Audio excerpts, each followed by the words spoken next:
Assalamualaikum warahmatullahi wabarakatuh.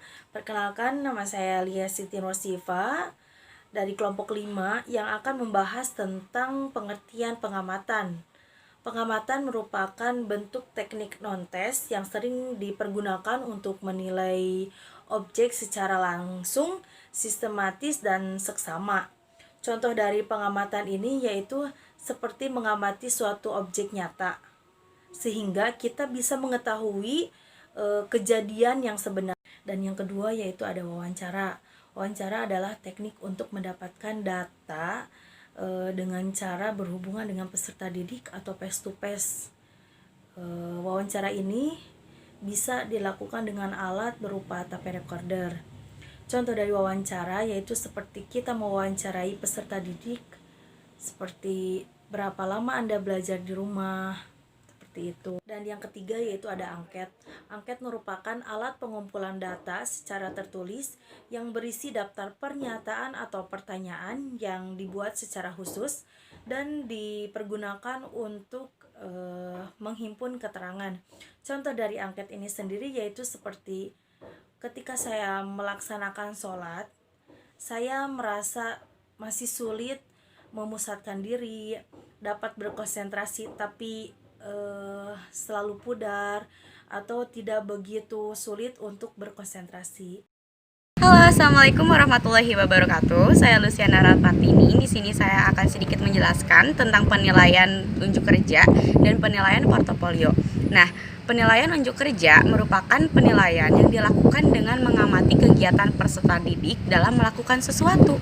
Nah, penilaian ini cocok digunakan untuk menilai ketercapaian kompetensi yang menurut peserta didik melakukan tugas tertentu seperti praktik laboratorium, praktek sholat 5 waktu, praktek olahraga, praktek bermain peran, bermain alat musik, bernyanyi, terus juga presentasi, diskusi, terus juga membawakan puisi ataupun deklamasi dan lain-lain.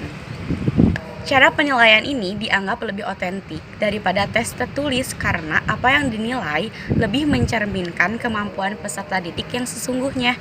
Nah, untuk menilai kemampuan melakukan kinerja ilmiah peserta didik dilakukan pengamatan atau observasi yang beragam, seperti mempersiapkan alat, terus merangkai percobaan, lalu juga mengamati hasil percobaan. Nah, untuk mengamati unjuk kerja peserta didik dapat menggunakan alat atau instrumen berupa daftar cek atau yang disebut dengan checklist, lalu skala bertingkat dan juga catatan pengamatan. Kita lanjut ke portofolio. Portofolio merupakan folder atau dokumen yang berisi contoh hasil karya siswa nih.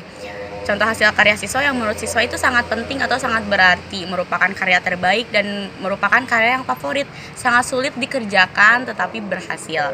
Nah, portofolio seorang siswa biasanya memuat tentang hasil ulangan harian atau tes formatif, terus hasil ulangan umum atau tes sumatif, yang biasanya ditulis dalam buku nilai siswa. Nah, selanjutnya ada tugas-tugas terstruktur, lalu ada catatan perilaku harian siswa, dan laporan kegiatan siswa di luar sekolah yang menunjang kegiatan belajarnya.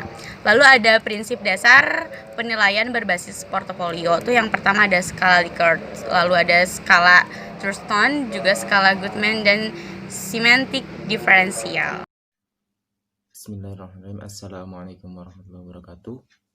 Baik, di sini saya akan sedikit melanjutkan presentasi dari teman saya, yaitu mengenai penilaian proyek dan penilaian diri.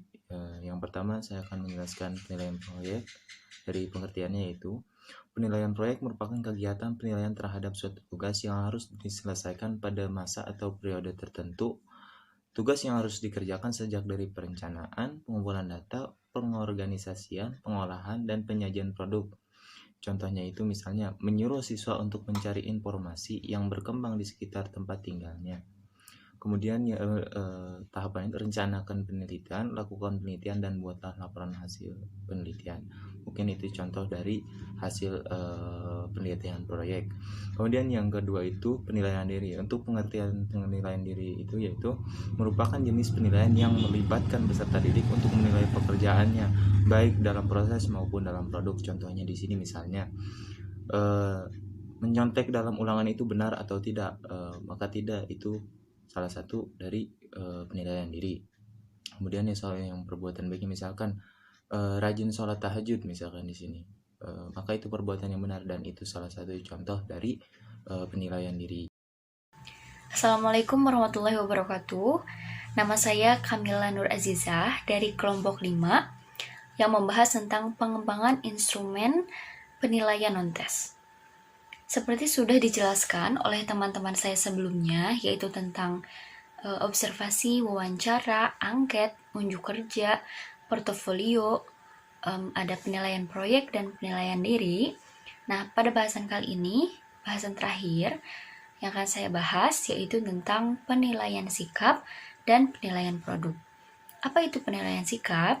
Penilaian sikap ini atau skala sikap merupakan suatu model untuk mengukur sikap yang menggunakan skala sikap, yaitu dikembangkan oleh Likert.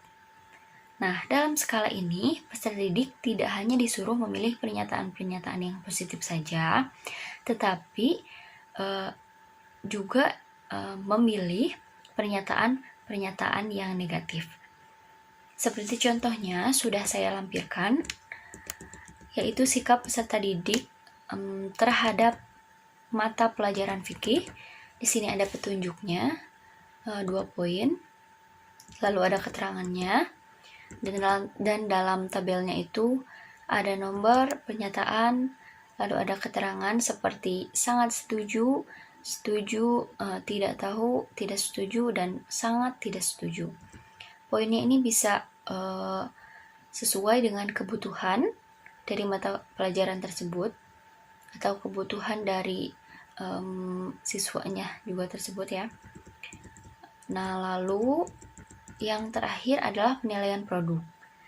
Penilaian produk merupakan penilaian terhadap keterampilan dalam membuat suatu produk dan kualitas produk tersebut. Nah, penilaian produk ini tidak hanya diperoleh dari hasil akhir, tetapi juga dalam proses pembuatannya. Nah, saya di sini mengambil contoh penilaian produk pada mata pelajaran membordir, dan nama proyeknya adalah menghias busana wanita. Alokasi waktunya 4 kali pertemuan, dan dalam tabelnya ini keterangannya ada nama siswa, kelas juga, semester, dan lalu juga aspeknya, lalu juga skor dari 1 sampai 5. Aspek ini dinilai atau disesuaikan dengan proyek dan kondisi siswa atau sekolahnya. Lalu kalau skor ini diberikan kepada peserta didik tergantung dari ketepatan dan kelengkapan jawaban yang diberikan oleh siswa tersebut. Nah, misalkan semakin lengkap nih dan tepat jawabannya, berarti semakin tinggi perolehan skornya. Dalam aspek-aspek ini ada 3 poin. Ada perencanaan yang mencakup persiapan alat dan pembuatannya, lalu ada pelaksanaannya, dan laporan proyeknya.